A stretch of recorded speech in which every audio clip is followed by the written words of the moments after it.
How do you enable and manage hybrid or remote work? Yeah, this is a really good one. Creating a better end user experience. What platforms are used or tools? Too many or too few platforms or apps?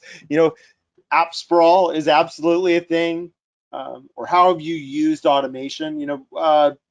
James, why don't you talk about creating a better end user experience? What have you done during this chaos of we're going all remote? What did you do to impact a better user experience for that?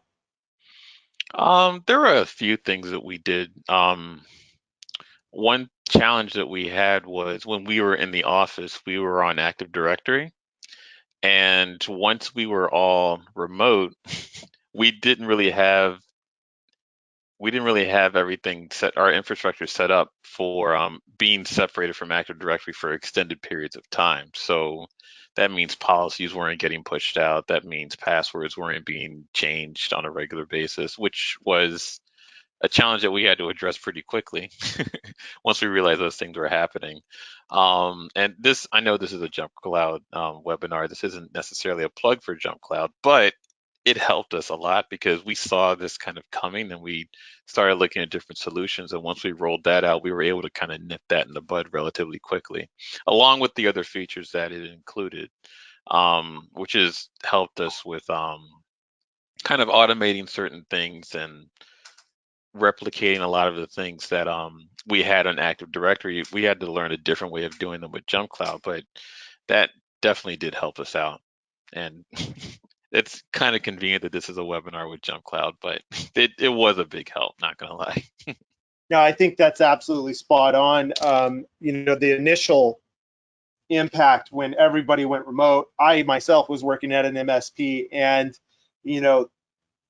there were some clients that weren't really prepared to do this. They didn't have a remote work strategy, and the solution was, well, let's send desktops home and they can remote desktop to a server or VPN, and that had its own challenges because home networks aren't office networks.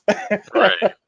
Yeah, we were fortunate in that our entire workforce has laptops, so it was easy for them to just go home. But Yeah. the other challenges remain. So Nathan, how did you address this? And are you looking at automation, and what are you doing about app sprawl? Yeah, so we were in a good place when the pandemic hit and we had to go 100% remote. We were already a JumpCloud customer at that point. We all had laptops and mobile devices, so we were able to transition essentially overnight, and it was very seamless. It worked great. And we've continued to leverage different aspects of JumpCloud for single sign-on, things like that, to try and help consolidate and make things easier for our end users with reducing the number of accounts and passwords needed. So that's been very helpful. From an IT perspective, I've been doing a lot of deploying of software through JumpCloud, which helps initially with the deployment of machines, but also in supporting them. If somebody needs a license of something, I can push Office to their machine and it'll install, no big deal.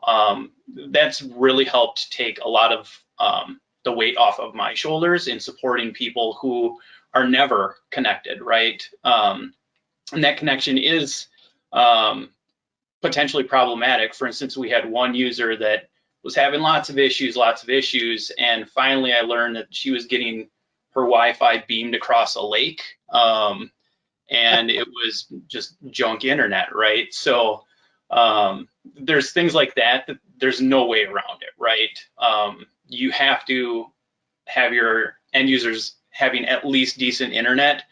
If they have that, like, you're pretty much golden, right? You can do whatever you need to do at this point.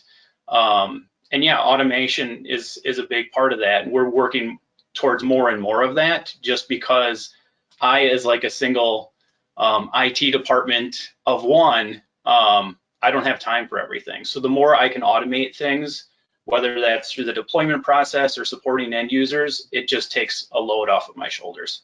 Mm-hmm. Absolutely.